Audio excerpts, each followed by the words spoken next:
part of me is like, man, I still remember the old days when we'd go down Whittier after no, not Whittier. Wherever Chavas Cafe is, around here, down in downtown, you'd go to Lonchera, and you could buy 4 tacos for $1 and free horchata. I remember those days back in the 80s. El Gavilan también, yeah? No. And now you have what I call taco inflation. It's hard to find a taco that's cheaper than $1. So part of me is like, damn it. But then at the same time, you think to yourself, like if you try to think of it at least, you know, these guys, the meat that they're using is organic, fair trade. The tortillas that they're using, they're usually getting from people who people who grow corn in Mexico, heirloom corns. They're paying their workers a living wage. Like, that taco is worth every $15 that you do. And that $1 taco, sure, the working classes, the regular folks can buy it, but that meat is filled with hormones. That tortilla is probably Guerrero tortillas, and if you know anything about your tortillas, it's made by a group called Gruma. Gruma is one of the most evil organizations on the planet. More about it in my book. Recently, I'm not going to say that. That's going to be... maybe I'll say it later. But Gruma is completely evil. The people making the food, minimum wage, if at that. So there is no such thing as cheap food. On the other hand, when you do have these nicer Mexican-American restaurants opening up in working-class neighborhoods, that's where we have that whole phenomenon where they try to justify it as gentification, which to me, I see where that comes from, but to me it's like, gentification is just gentrification, but using your Raza card to justify it. That's just me. But that's a whole other conversation. If you guys want to go there, we can totally start there. Or if you want to stick to tacos, we can do that. But right now, let's take any questions you folks may have about anything and everything. Don't be shy. Well, can you talk more about the so-called Mexican-American Chicano creation of food? Because like the burrito, or what other examples do you think? Well, the burrito. Southwest. Yeah, from the Southwest. Oh, well, yeah, so the burrito, of course, I wouldn't call it Chicano cuisine, though, because it was invented by Mexicanos. Chicano cuisine would be more like, you see, you can't even call bacon-wrapped hot dogs Chicano cuisine, because that came from Sonora. You know, I forgot to talk about bacon-wrapped hot dogs, right? So that's toward the end of my book. So the history of bacon-wrapped hot dogs was invented in Sonora, went up to Tucson. They're small. They like get a bolillo, or usually they make a special bread. Nomás le ponen el weenie, the salsicha to be specific, wrap it in bacon, and then you could customize it however you want. You usually put it con chile güerito or whatever. Then it went up to Tucson. There they got named Sonoran dogs. So the official name of these hot dogs are Sonoran dogs. But then from Tucson, it traveled down to Tijuana. There in Tijuana, they started getting a little bit bigger, and then in the late 80s into the 90s, then you started getting these bacon-wrapped hot dogs going up the 5 freeway to Los Angeles, and then right now it's barreling down I-10 west, getting into Albuquerque and all that. And here in LA, now what do they call them? Street dogs, danger dogs, ghetto dogs, all sort of dumb names. Call them Sonoran dogs. That's exactly what they are. But so people thought, oh, that has to be a Chicano creation because hot dogs, they're not Mexican food. No, it was created by Sonorenses, absolutely. But like, so when I talk about Chicano cuisine, I'm talking about more this higher end style of food. And like, I'll give you an example. Like, in Taco Maria, we all know what aguachile is. So I have to explain aguachile really quickly. If you don't know, aguachile is like ceviche writ large. So you get, usually it's shrimp. You get shrimp, raw shrimp. You put it in a plate with chilled lime juice. You put like usually a serrano salsa. You put some cebollas around it, some cucumbers, some tomatoes. I think it's the best dish you could possibly have for summer because it's simultaneously spicy and cold at the same time. Aguachile translates as fire water, And so, awesome dish. You get it mostly at marisco spots. It's a big, messy thing. You put on tostadas. If you're a real Sinaloense, you put mayonesa on your cracker, and then you put it there. Oh, los culichis, man. I don't know what they do. So Carlos Salgado, he got aguachile, but he doesn't do, and they're huge plates. They usually cost like $22, but they're huge. They're totally worth it. You split it 2 to 3 ways. Carlos Salgado, he shrunk it down to this. Just maybe 1 or 2 shrimps, maybe a scallop. Then he does like this, like what does he get? Like micro basil, micro cilantro, a jam. It looks so hoity-toity, muy fresa, When I first saw it, I'm like, really, man? You're gonna try to be all fancy paisa now? But then you eat it, and I have to say, it is amazing because it doesn't lose the essence of aguachile. Todavía te pica, it's still there, you get that essence, but now it's completely transformed onto a completely different level. At its best, let's call it Alta California cuisine because that's what my friend Bill Esparza calls it. At its best, Alta California cuisine basically is a big FU to all the people who say Mexican food should always be cheap. And I'm not talking about against Mexicans, but I'm talking about, stoner cuisine and all that. People who say Mexican food is not as refined as French food. We all know Mexican food is amazing. Mole alone, 25 different ingredients, make over 3 days. We know that, but now they're at a standing where it's there. It's there. Those guys are starting to win awards. Broken Spanish got named Best Restaurant last year by Esquire magazine. Broken Spanish is great, but Taco Maria down in Orange County is better. That's what I say, at least. Other questions? So I always thought that the burrito was made more for convenience for the people that went out to the fields. That's where I thought that the burrito started from. Yeah. When you have the folks that were coming over to pick the grapes or pick the fruit or whatever, I thought that's where it originally started from. It didn't start from there. Like no one really knows that, but your theory is also what people usually say. That's why the burrito was probably invented. At least the Sonora story is that it was invented for the miners. We're going down in Sonora and Arizona. In Sonora they have flour tortillas like this big. So what they would do is just put the food that they were ready for the day, wrap it in that tortilla, and then they just go down into the mines. They call them burritos because they have the burros going down. That's a myth. It was definitely a meal that would be able to be transported somewhere. But at least with the farmers, it might have been a meal of convenience that they could pass out, but really they just wanted it cheap. Beans, rice, and tortillas. And even though those are all beans, rice, and tortillas, those are all Mexican foods, the braceros hated it because they had never had it in that particular presentation. Other questions? In the back. What's your take on the Mexicali tacos? On Mexicali tacos, you mean the tacos that you could get in Mexicali or the restaurant here in Mexicali? Restaurant. I have not had it yet. Is it any good? Had it yet. I'm from Orange County, man. Oh, man. We're going after this if you want to try it. See, I was going to go to Island Beach, but maybe quick, because I do have to go to Long Beach after this. But so tacos about Mexicali tacos. What's that about? Well, there's different tastes, like a cachetada, it's like a tostada, but it's naturally grilled with the fire instead of being dipped in oil. And then they got something called a pampiro, which is like a quesadilla. So, I'm from Mexicali, so these guys really got it. Is it legit? For me, it is. Yeah. That's awesome. Even the chile güeros, which you want to see over here. Yeah. So that goes back. So Mexicali tacos, you should go to that. That goes back to what I was saying about regional Mexican cuisine. So that's been a big trend. I'll get to you in a little bit. That's been a big trend in like the past 2 to 3 years. You're starting to have. You got it. That's okay. You're starting to get more food now from Baja California. You're starting to get from Mexicali, from Tijuana. The big trend right now is like people are making tacos but of small flour tortillas, and they're getting wood of mesquite or like other styles of wood, and they're doing it. And it's a completely different taco. I mean, don't get me wrong. Tacos on corn tortillas are great, but to have it Mexicali or Tijuana style, completely different level. So where's Mexicali tacos, just for everyone? It's right down Cesar Chavez and Fig, in front of Evans Adult School. Right there. It's right in front of Right at the entrance of the 110 freeway. Yeah. Party afterwards, man. We get there Do they sell orange bang? no, Nah, forget that. The most Chicano drink of them all. YouTube gentleman had a question here. Yeah, how about food that makes gringo vegetarians cringe, like tripas, buche, sesos, lengua, cabeza, stuff like that really makes, gringos, vegetarians just cringe to the point of no return. Even carnitas is something what that about they... it? Well, that food, is it popular outside of East LA? Because, we have Zamora right here and we also have Cinco Puntos up here that specialize in that kind of meat.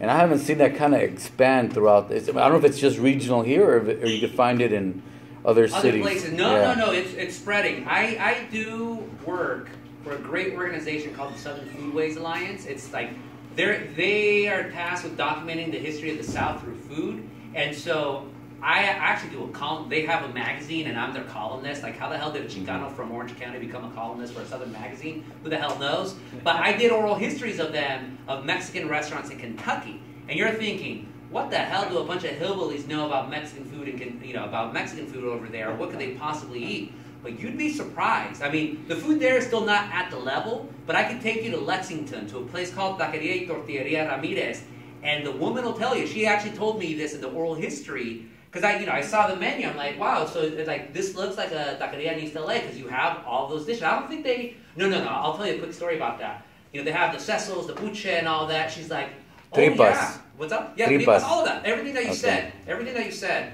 They have that in Lexington, right down the street from the University of Kentucky. Wow. And I told her, do the white people eat it? She's like, oh yeah. At first they didn't know what it was, but then once they started having it, and they started having it so much that she's been open since, Wow. I want to say the late 90s. She said back in the days, she was able to buy a full beef's head, like a whole cow's head, con todo, all of it. But now the butchers, they're smart, so now they only give her the cheeks. They take out the lung, they take out the brain and the eyeballs because they know they could sell that for more expensive así. So again, don't underestimate gabachos. I know we like to make fun of gabachos, and there's a lot of things to make fun of them about. But when it comes to their Mexican food, they know way more than we give them credit for. But yeah, vegetarians, they'll hate, dude. They just hate carne asada, so just say gringos instead of gringo vegetarians, So you mentioned, so this is interesting. I go to San Diego a lot, and you just mentioned something just in passing, is that this influence from Tijuana and from Rosito started to come up. So about 5, maybe 10 years ago now, Tacos El Gordo, that used to be right by the bull ring. Oh, yeah. Now he's up here because of 9/11, everybody stopped going. Yeah. So now they're making their way up. So are you seeing that that's happening more? That some of these restaurants that were popular in Tijuana, Rosarito, in Cabo are now coming up here? They haven't come up all the way to LA. The influence, like Mexicali tacos and like, Baja California wines and all of like products, definitely they're starting to come up here. And the first immigrant of that was, again, the bacon wrapped hot dog. That goes back to the 90s. But in San Diego, they're opening up second outposts. Very famous chef in Tijuana, Javier Plasencia, world famous chef. He has a restaurant in San Diego called Bracero. He just did a pop-up dinner actually at Taco Maria down in Costa Mesa. It was amazing. So, because what's happened is, after 9/11 shut down, then when all the narco wars were going, it got pretty crazy for a couple of years, and then a lot of the people, like a lot of the creative class in Tijuana is like, okay, look. We lost all the stupid tourists from Avenida Revolucion, and not that they were ever really good to begin with. Now we could remake ourselves. Let's try to remake ourselves into a culinary destination. So that's exactly what they've done. They've been very successful. Down in Valle de Guadalupe, and Rosarito, and Ensenada, and Tijuana, Mexicali to a lesser extent, although it's getting there. And so you're having a lot of chefs and just regular people going down there and liking the food. That's why there's that demand. You have another restaurant, Salazar. I haven't been to Salazar yet, but I'm going to go on Wednesday. It's the same owner. Oh, it's the same owner. Okay, there you go. But yeah, Salazar opened. My friend, he consulted on the bar menu there, or on the cocktails, and it's happening because it's a trend now. Mexicali, Tijuana-style tacos is a trend. Well, I don't think they'll go as far as opening up in LA because it's just a little bit too far. But in San Diego, I mean, you have so much. They opened in Vegas. SOC, that's right. That's they right. Went Well, from Tijuana to San Diego to Vegas. Yeah. Why not here, right? They won't want to compete against King Taco. That was his answer. I already asked him straight out. Why? Yeah. I want to compete against King Taco. I would say it has a different style of food. So But it's such a different Yeah. taco. It With is. the cabbage. yeah, no, I like it. Question. Questions. Couple. So, have you considered curating Mexican menus? Kind of a spin-off of To Live and Die in LA, but looking solely at Mexican restaurants and menus, perhaps in an LA branch. 2, have you looked at the influence of American food in Mexico? And then 3, what are your thoughts on some of the new or kind of recently popular food critics like Eddie Wong that are people of color talking about their own food versus like the Anthony Bourdains? Yeah, or the Jonathan Golds, Or the Jonathan Golds, so to speak. exactly. Question 1, I have not thought of curating menus. That's more Josh Kuhn's world, but I'm more than happy. Me and him, hopefully we're going to collaborate on something. I can't say what yet, but that would be awesome. Honestly, folks, we all go to restaurants, take those menus, donate them to the library. That is not the laminated ones, the real ones, those real menus, but no, that's living history. That is living, breathing history that you have right there. Question 2 was, what was the second one? Influence of American Oh, influence of American food on Mexico. I talked about it a little bit in this book, but I always tell people when it comes to Mexican food and authenticity, the reason Mexican food has been so popular and been so amazing all these years, over a century, is because it's not authentic at all. It's mongrel cuisine at its best, mestizo cuisine at its best. No, seriously. You know, when people say, oh yeah, carne asada tacos, that's authentic. Well, there was no beef in Mexico until the conquest. Oh, tequila, yeah, that's totally down. Well, distillation didn't come until the Spaniards. You go down to Mexico, what's probably one of the biggest companies in Mexico? Pan Bimbo. You know, the white bread with the little teddy bear. White bread ain't Mexican at all, especially that kind of white bread. And then you have the cervezas, or, you know, none of those cervezas are Mexican. They were all created by German, Czech, and Polish immigrants. You think Bohemia was named after an Aztec emperor? Come on, like none of it's authentic. But that's why Mexican food is as powerful as it is, and that's why people love it as much. I always use the example of Mexican food in this country: Mexican food versus German food. German food was incredibly influential. The hamburger and the hot dog alone, that's German cuisine right there. But when were those given to the United States? 1900s. There has been no innovation in German cuisine on the United States since those migrations. They gave a lot: dumplings, chicken pot pies, and all that. Sauerkraut hasn't evolved. Sauerkraut has not evolved at all. None of that happened. Mexican food, on the other hand, boom, boom, boom, boom, boom, boom, boom, all over the place. And then third, what I think about people of color writing about their own food, I think it's awesome. I think more people should write about their own food. And you know, you forgot the local boy, Javier Cabral. He's also doing a lot of it. He works for Vice now. He's doing a lot of stuff about Mexican food as well. Yeah, no, the more the merrier. All of you should. Okay, 2 more questions. Do you have any literature on the colonization of Mexican food? Do I have any literature on the colonization of Mexican food? What do you mean by that? Like how you were talking about how a lot of these foods are not really like sometimes Mexican food or from our indigenous roots, but it's like has been brought or from other places. There's other books. There's some really good books actually. What was one? Was it called From Chilies to Chocolate? There's a couple of them, but since you're interested in that, a really amazing book, and you should actually get this. It's called Decolonize Your Diet.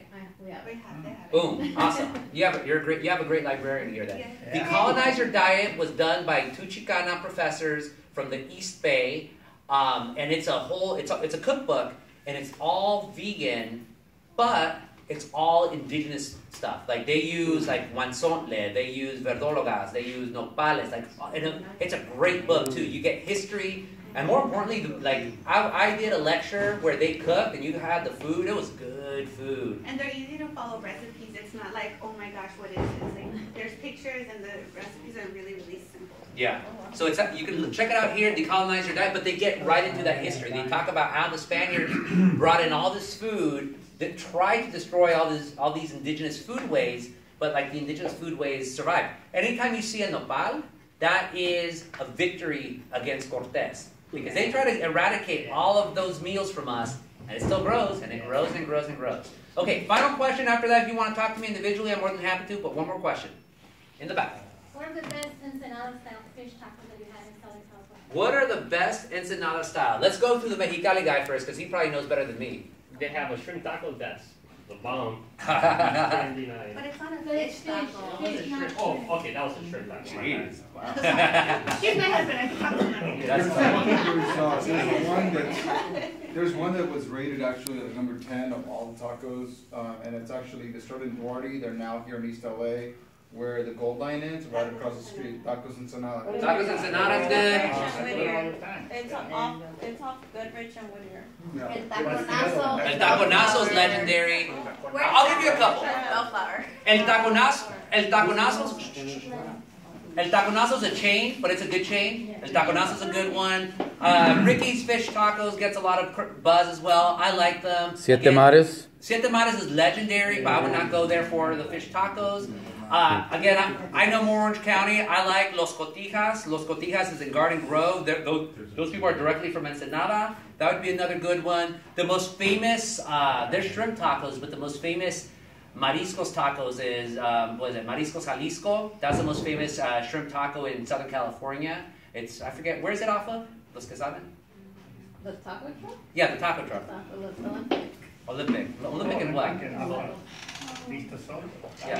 Yeah, Mariscos Jalisco, that's a really good spot, but El Taconazo is a good one. And you can find that, they do really legit stuff. All right, folks, thank you so much for being here.